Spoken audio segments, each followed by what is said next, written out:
Welcome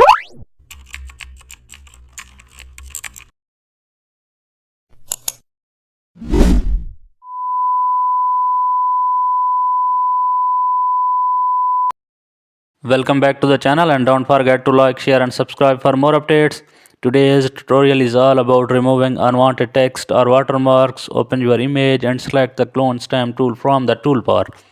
Also hold Alt and click near the text to sample the background. Start painting gently over the logo or the text area.